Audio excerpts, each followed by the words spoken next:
Hello दोस्तों, आप सभी का आपके अपने यूट्यूब चैनल एनएस कोचिंग में स्वागत है। और आज हम सीखने वाले हैं वृत्त की परिधि निकालना। अगर आपने वृत्त का क्षेत्रफल निकालने का वीडियो नहीं देखा है तो इस वीडियो के डिस्क्रिप्शन में जाकर के आप उस वीडियो को देख सकते हैं। तो चलिए हम शुरू करते हैं। इस वीडियो के अंदर हम वृत्त की परिधि निकालना सीखेंगे। तो सबसे पहले हम ये समझ लेते हैं कि हमारी जो परिधि या परिमाप होता क्या है। तो जैसा कि मैंने यहाँ पे लिख रखा है कि चारों ओर का माप, यानी कि कोई भी आकृति हो या कोई भी वस्तु हो, उसके जो चारों ओर का माप होता है वही आपका परिमाप या परिधि कहलाती है।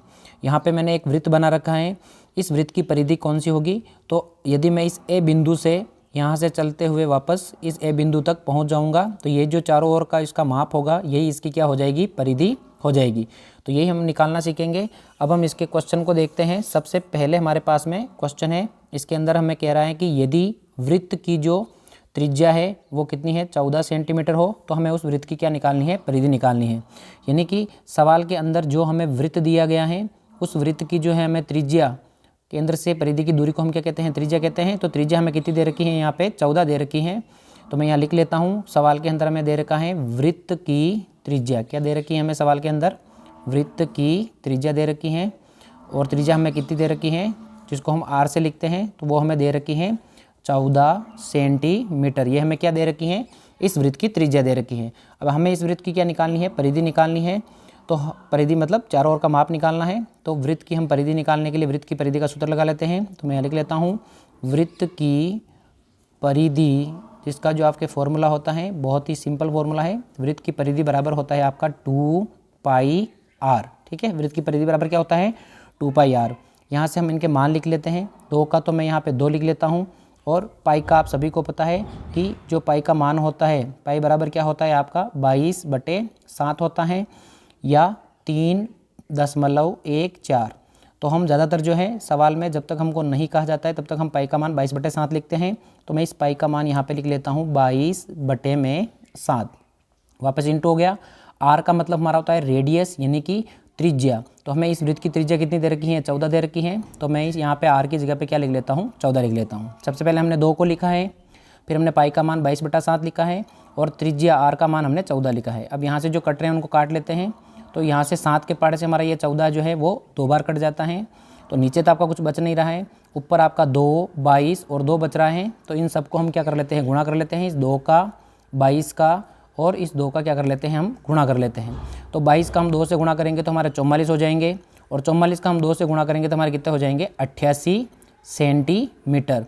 ये हमारी क्या हो गई? उस वृत्त की परिधि हो गई जिसकी जो त्रिज्या है वो 14 सेंटीमीटर है। अब हम इसका एक और क्वेश्चन देखते हैं दूसरा। इसके अंदर हमें बोल रहा है कि वृत्त की परिधि 22 सेंटीमीटर है। तो हमें उस वृत्त की क्या निकालनी है? त्रिज्या निकालनी है। यानी कि इस बार हमको परिधि जो है वो पहले ही दे दी है और हमें उसकी त्रिज्या निकालने को कहा गया है।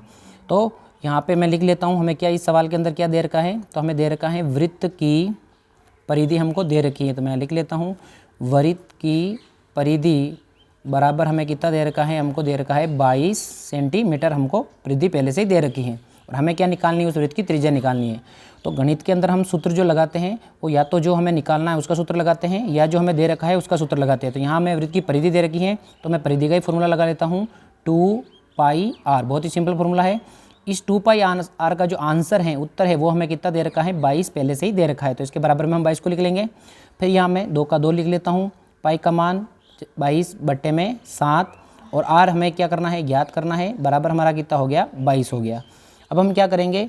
इस आर को छोड़ करके जितने भी इधर आपके नंबर दिख रहे हैं उन सबको हम उस तरफ भेज देंगे जिससे हम इस आर का मान पता कर सकें। तो मैं यहाँ पे आर का तो आर लिख लूँगा, बराबर का बराबर हो जाएगा मेरा, और 22 मेरा उस तरफ है ही है। अब इस तरफ जो आपका 7 है भाग में, इसको तो हम ऊपर यहाँ पे किस में ले जाएंगे? 22 के साथ में गुणा में ले जाएंगे।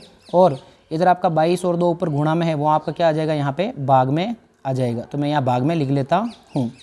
यानी कि जो इस तरफ आपका नीचे है वो तो आपका उस तरफ दूसरी तरफ ऊपर की ओर चला जाएगा और जो यहाँ पे 22 और 2 ऊपर है वो आपका जाएगा नीचे। अब यहाँ से जो कट रहे हैं उनको काट लेते हैं। तो इस 22 से ये वाला 22 आपका कट जाएगा। फिर आपका बच्चा क्या? ऊपर तो आपका 7 बच रहा है और बट्टे में क्या बच रहा है? 2 बच रहा है। यानी कि त्रिज्या कितनी हो गई आपके? 7/2। और यदि आप इस 2 का इस 7 में भाग दे देंगे तो आपका आंसर हो जाएगा 3.5 सेंटीमीटर। यानी कि उस वृत्त की परिधि जिसकी परिधि 22 सेंटीमीटर है उसकी त्रिज्या क्या हो जाएगी? 7/2 या 3.5 सेंटीमीटर हो जाएगी। तो इस तरह से हम त्रिज्या से परिधि को और परिधि से वापस त्रिज्या को ज्ञात कर सकते हैं। और अगर ये वीडियो आपको अच्छा लगा हो तो इस वीडियो को आप लाइक करें, दोस्तों के साथ शेयर करें और चैनल को सब्सक्राइब करें। Thank you.